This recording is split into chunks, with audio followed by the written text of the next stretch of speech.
Professor Nanjundaswamy ಅವರು ಹೇಳಿದಂಗೆ ಚಳುವಳಿ ಅಂದರೆ ಸರ್ಕಾರವನ್ನು ಬಗ್ಗಿಸುವುದು, ಸರ್ಕಾರವನ್ನು ಬಾಗಿಸುವುದು ಚಳುವಳಿ ಆಗಬೇಕೆ ಹೊರತು ಅದು ಮುರಿದು ಹೋಗುವಂತೆ ಮಾಡಬಾರದು ಚಳುವಳಿ ಅಂತ.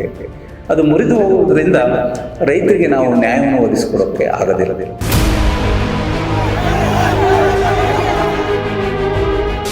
ರಾಜಕೀಯ ಪ್ರೇರಿತವಾದ ಹೋರಾಟಗಳು, ಮುಂದಿನ ಚುನಾವಣೆಯನ್ನು ಗಮನದಲ್ಲಿಟ್ಟುಕೊಂಡು ಮಾಡುವಂಥ ಹೋರಾಟಗಳು ಯಾವತ್ತೂ ಕೂಡ ಅವು ಫಲಪ್ರದ ಆಗೋದಿಲ್ಲ. ಏನೋ ಜನರಿಗೆ ಒಂದಷ್ಟು ಮೆಸೇಜ್ ಪಾಸ್ ಆಗ್ಬೋದೇ ವಿನಃ ನಾವು ಅಲ್ಲಿಯ ರೈತರಿಗೆ ಕಾಡಾನೆಯಿಂದ ದಾಳಿಯಾದಂಥ ಕುಟುಂಬಕ್ಕೆ ಏನು ನ್ಯಾಯನ ಒದಗಿಸ್ಕೊಟ್ಟಿದ್ದೀವಿ ಅನ್ನೋದು ನಾವು ಮನಗಣಬೇಕಾಗ್ತದೆ.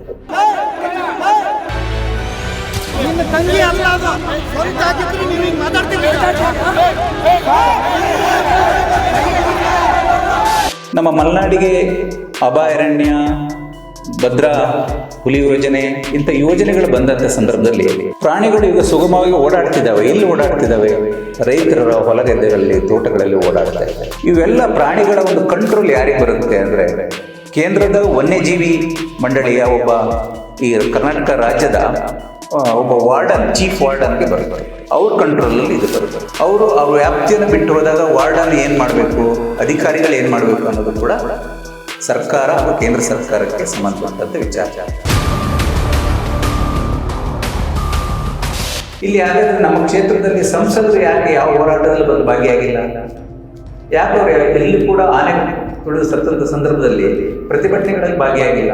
ಇಲ್ಲಿರುವ ಸಂಸದರಿಗೆ ಅಷ್ಟೇ ಆದ ಜವಾಬ್ದಾರಿ ಇದೆ. ಇಲ್ಲಿರುವಂಥ ವಿಧಾನ ಪರಿಷತ್ ಸದಸ್ಯರುಗಳಿದ್ದಾರೆ. ವಿಧಾನ ಪರಿಷತ್ತಿನ ಸದಸ್ಯರುಗಳು ನಮ್ಮ ಚಿಕ್ಕಮಗಳೂರು ಜಿಲ್ಲೆಯಲ್ಲಿರುವಂಥದ್ದು. ಇವ್ರು ಯಾರಿಗೂ ಅದ್ರ ಬಗ್ಗೆ ಕಾಳಜಿ ಇಲ್ವಾ? ಇವ್ರು ಯಾರು ಅದರ ಜವಾಬ್ದಾರರಲ್ವಾ? ಅವತ್ತಿನ ಪ್ರತಿಭಟನೆಯಲ್ಲಿ ನಾನು ಕೂಡ ಭಾಗಿಯಾಗಿದ್ದೀನಿ. ಲಾಠಿ ಚಾರ್ಜ್ ಪ್ರತಿಭಟನೆ ಸಂದರ್ಭದಲ್ಲಿ ಲಾಠಿ ಚಾರ್ಜ್ ಮಾಡುವಂಥದ್ದು ಸರ್ಕಾರದ ಸರಿಯಾದ ಕ್ರಮವಲ್ಲ. ಮನೆಯಲ್ಲೇನೋ ನಾವು ನೋಡ್ತಿರುವ ಹಂತದಲ್ಲಿ MLA ಅವರಿಗೆ ಅವಾಚ್ಯ ಶಬ್ದಗಳಿದ್ದಾವೆ. ಜೊತೆಗೆ ಯಾರು ಸಾವನ್ನಪ್ಪಿದ್ದಾರೋ ಅವರು ಹೆಣವನ್ನು ಕೊಡಿ, ನಾವು ಅಷ್ಟು ದೂರದ ಪ್ರಯಾಣ ಮಾಡಬೇಕು, ತೆಗೆದುಕೊಂಡು ಹೋಗ್ಬೇಕಂತ ಕೇಳ್ತಾ ಇದ್ದಾರೆ. ಆದರೆ ಅಲ್ಲಿರುವಂಥ ಪ್ರತಿಭಟನಾಕಾರರು ಅವರ ಕುಟುಂಬದವ್ರ ಮೇಲೆ ಗಲಾಟೆಯನ್ನು ಮಾಡಿರುವಂಥದ್ದು ಕೂಡ ಸರಿಯಾದ ಒಂದು ಹೋರಾಟ ಅಲ್ಲ. ಅವ್ರ ಮೇಲೆ ಆ ರೀತಿ ಒಂದು ದಬ್ಬಾಳಿಕೆ ಮಾಡಬಾರ್ದು. ನಾನು ನೋಡಿದೆ ಆ ವಿಡಿಯೋಗಳಲ್ಲಿ. ಎಲ್ಲ ಕಳೆದ ವಿಧಾನಸಭೆಗೆ ಎಲೆಕ್ಷನ್ ನಿಂತ ಅಭ್ಯರ್ಥಿಗಳೇ ಎಲ್ಲರೂ ಮಾಜಿ ಸಚಿವರಿದ್ದಾರೆ, JDS ನಿಂತ ಅಭ್ಯರ್ಥಿಗಳಿದ್ದಾರೆ. ಆ ಕುಟುಂಬದವ್ರ ಮೇಲೆ ಹಲ್ಲೆ ಮಾಡುವ ಹಾಗೆ ಮಾತನಾಡ್ತಾರೆ. ಇದು ಯಾವ ರೀತಿಯಾದಂಥ ಕ್ರಮ ಮಾಡಿದೆ?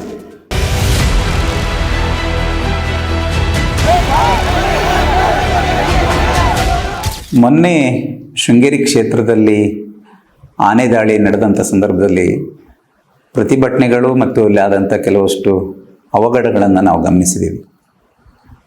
ಈ ಹಿಂದೆ ಎಲ್ಲೆಲ್ಲಿ ಆನೆ ದಾಳಿಗಳಾಯಿತು ಅಲ್ಲಿ ಪ್ರತಿಭಟನೆಗಳನ್ನು ನಮ್ಮ ಮಲೆನಾಡು ಮತ್ತು ಕರಾವಳಿ ಜನಪರ ಒಕ್ಕೂಟ ಪ್ರತಿಭಟನೆಗಳನ್ನು ರೂಪಿಸಿದೆ. ನಮ್ಮೊಂದಿಗೆ ಮಲೆನಾಡಿನ ಇತರ ಸಂಘಟನೆಗಳು ಕೂಡ ಪ್ರತಿಭಟನೆಯನ್ನು ಮಾಡಿದವೆ, ಪ್ರತಿಭಟನೆಯಲ್ಲಿ ಭಾಗವಹಿಸಿದವು.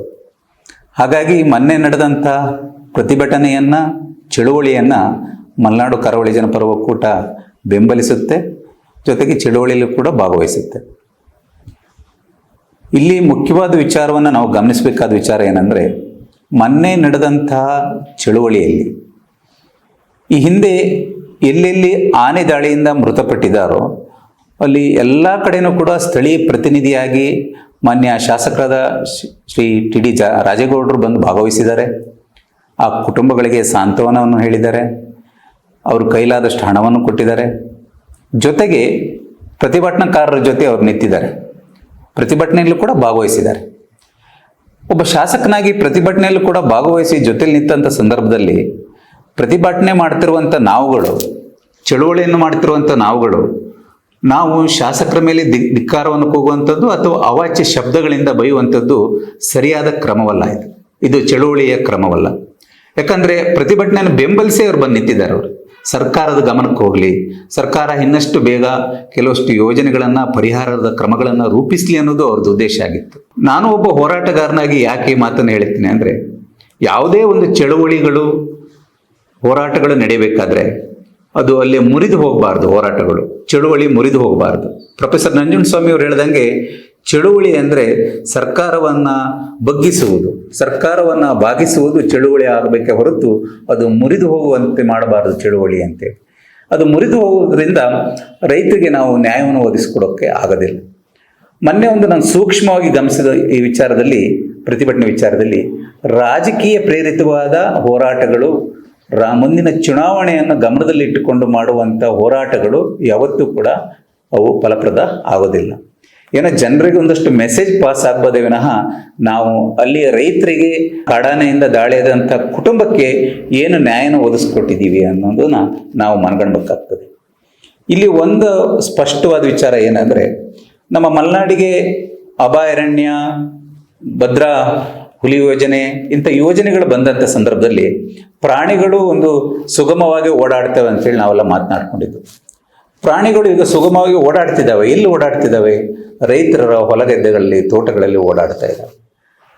ಇವೆಲ್ಲ ಪ್ರಾಣಿಗಳ ಒಂದು ಕಂಟ್ರೋಲ್ ಯಾರಿಗೆ ಬರುತ್ತೆ ಅಂದರೆ, ಕೇಂದ್ರದ ವನ್ಯಜೀವಿ ಮಂಡಳಿಯ ಈ ಕರ್ನಾಟಕ ರಾಜ್ಯದ ಒಬ್ಬ ವಾರ್ಡನ್, ಚೀಫ್ ವಾರ್ಡನ್ಗೆ ಬರುತ್ತೆ.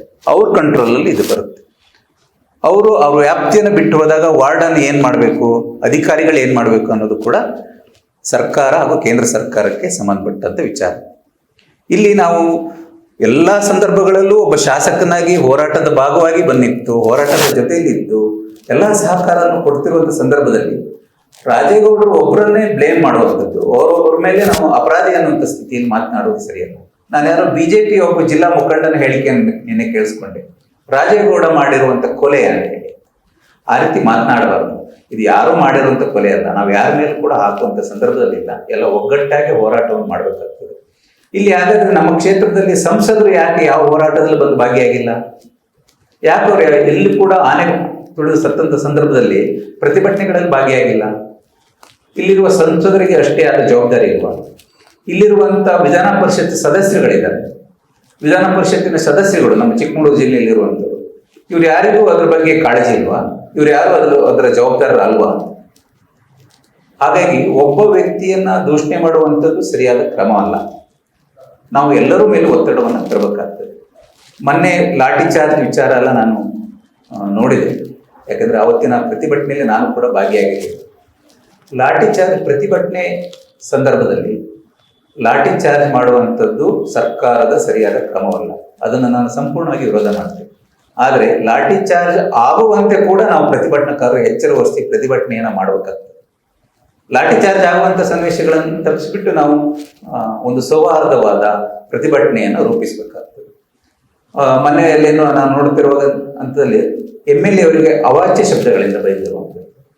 ಜೊತೆಗೆ ಯಾರು ಸಾವನ್ನಪ್ಪಿದ್ದಾರೋ ಅವರು ಹೆಣವನ್ನು ಕೊಡಿ, ನಾವು ಅಷ್ಟು ದೂರದ ಪ್ರಯಾಣ ಮಾಡಬೇಕು, ತೆಗೆದುಕೊಂಡು ಹೋಗ್ಬೇಕಂತ ಕೇಳ್ತಾ ಇದ್ದಾರೆ.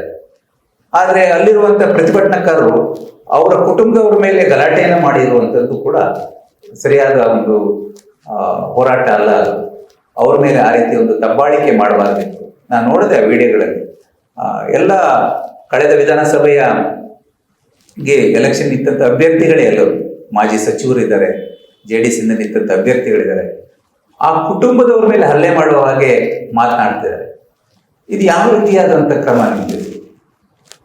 ಹಾಗಾಗಿ ಇಡೀ ಒಂದು ಮಲೆನಾಡಿನ ಈ ಆನೆ ದಾಳಿಯ ವಿಚಾರದಲ್ಲಿ ನೋಡಿದಾಗ ಇದು ಕೇಂದ್ರ ಹಾಗೂ ರಾಜ್ಯ ಸರ್ಕಾರಗಳು ಒಟ್ಟಾಗಿ ಕೂತು ಇದಕ್ಕೊಂದು ಪರಿಹಾರವನ್ನು ಕಂಡುಕೊಳ್ಬೇಕಾಗ್ತದೆ. ಮಾನ್ಯ ಶಾಸಕರು ಕೂಡ ನಮ್ಮೆಲ್ಲ ಹೋರಾಟಗಳಿಗೆ ಬೆಂಬಲಿಸಿ ಇವತ್ತು 5 ಲಕ್ಷ ಇರುವಂಥ ಪರಿಹಾರವನ್ನು 20 ಲಕ್ಷಕ್ಕೆ ತಂದು ಕೊಟ್ಟಿರುವಂಥದ್ದು ನಾವು ಅಭಿನಂದನೆಯನ್ನು ಹೇಳ್ಬೇಕಾಗ್ತದೆ. ಜೊತೆಗೆ ಎಲ್ಲಿ ಕಾಡಾನೆ ದಾಳಿ ಆಗಿದೆಯೋ ಕೂಡ ಅಲ್ಲಿ ಎಲ್ಲ ಕಾಡಾನೆಗಳನ್ನು ಸೆರೆ ಹಿಡಿಯುವಲ್ಲಿ ಶಾಸಕರಾದ ರಾಜೇಗೌಡರ ಶ್ರಮ ಇದೆ. ಮೊನ್ನೆ ಏನು ಅಧಿಕಾರಿಗಳು ತೋಟಗಳಿಗೆ ಯಾರು ಕೆಲಸಕ್ಕೆ ಕಳಿಸಬೇಡಿ ಅಂತ ಕೂಡ ಅಧಿಕಾರಿಗಳು ಸೂಚನೆಯನ್ನು ಕೊಟ್ಟಿದ್ರಂತೆ. ಇಷ್ಟಿದ್ದಾಗೂ ಕೂಡ ಅಲ್ಲಿರುವಂಥ ಕೃಷಿಕರು ತೋಟಗಳಿಗೆ ಕೆಲಸಗಾರರನ್ನು ಬಿಟ್ಟಿದ್ದು ಬಹಳ ದೊಡ್ಡ ತಪ್ಪು ಅಂತ ಹೇಳಿ ನನ್ನ ಅಭಿಪ್ರಾಯ. ಹಾಗಾಗಿ ಮಲೆನಾಡಿನಲ್ಲಿ ಪ್ರತಿಭಟನೆಗಳು, ಚಳುವಳಿಗಳನ್ನು ಕಟ್ಟೋಣ, ಆದರೆ ರಾಜಕೀಯ ಪ್ರೇರಿತವಾದ ರಾಜಕೀಯ ಉದ್ದೇಶ ಇಟ್ಕೊಂಡು ಚಳುವಳಿಯನ್ನು ಕಟ್ಟಬಾರದು. ಯಾವತ್ತು ಸಾರ್ವಜನಿಕ ಪರವಾದ, ಸಾರ್ವಜನಿಕರಿಗೆ ಉಪಯೋಗವಾದಂಥ ವಿಚಾರಕ್ಕೆ ಪಕ್ಷ ಭೇದ ಮರೆತವ್ರು ಯಾವ ಪಕ್ಷನೇ ಇರಲಿ ಅದ್ರ ವಿಚಾರ ಧ್ವನಿ ಎತ್ತೋಣ, ನಾವು ಒಟ್ಟಾಗಿರ್ತೀವಿ. ಹಾಗಾಗಿ ಈ ವಿಚಾರದಲ್ಲಿ ಪ್ರತಿಭಟನೆ ಮಾಡುವಂಥವ್ರು ತುಂಬ ಜಾಗರೂಕತೆಯಿಂದ, ಸಂಯಮದಿಂದ ವರ್ತಿಸಬೇಕಾಗ್ತದೆ. ನಾನು ಆ ಪೊಲೀಸ್ ಹೆಣ್ಣುಮಗಳಿಗೆ ಕಲ್ಲು ಬಿದ್ದಿದ್ದನ್ನು ನಾನು ಸುದ್ದಿಯಲ್ಲಿ ನೋಡಿದೆ. ಈ ರೀತಿಯ ಘಟನೆಗಳು ಮರುಕಳಿಸಬಾರದು. ಆನೆ ದಾಳಿ ವಿಚಾರದಲ್ಲಿ ಸರ್ಕಾರ, ಕೇಂದ್ರ ಸರ್ಕಾರ ಶಾಶ್ವತವಾದ ಪರಿಹಾರವನ್ನು ಕಂಡುಹಿಡಿಯಲಿ ಅನ್ನೋದೇ ನಮ್ಮೆಲ್ಲರ ಒತ್ತಾಯ ಇದೆ. ಮುಂದೆ ಕೂಡ ನಮ್ಮದು ಈ ಹೋರಾಟಗಳು ನಿಲ್ಲಲಿಲ್ಲ ಈ ಸಮಸ್ಯೆ ಬಗ್ಗೆ. ಈ ಹೋರಾಟವನ್ನು ನಾವು ಜನಪ್ರತಿನಿಧಿಗಳ ಜೊತೆ ಇಟ್ಕೊಂಡೇ ಮಾಡಬೇಕಾಗ್ತದೆ. ಒತ್ತಡವನ್ನು ಕೇಂದ್ರ ಹಾಗೂ ರಾಜ್ಯ ಸರ್ಕಾರಗಳಿಗೆ ತರಬೇಕಾಗ್ತದೆ ಅಂತ ಹೇಳಿ ನಾನು ಹೇಳಬಯಸ್ತೇನೆ.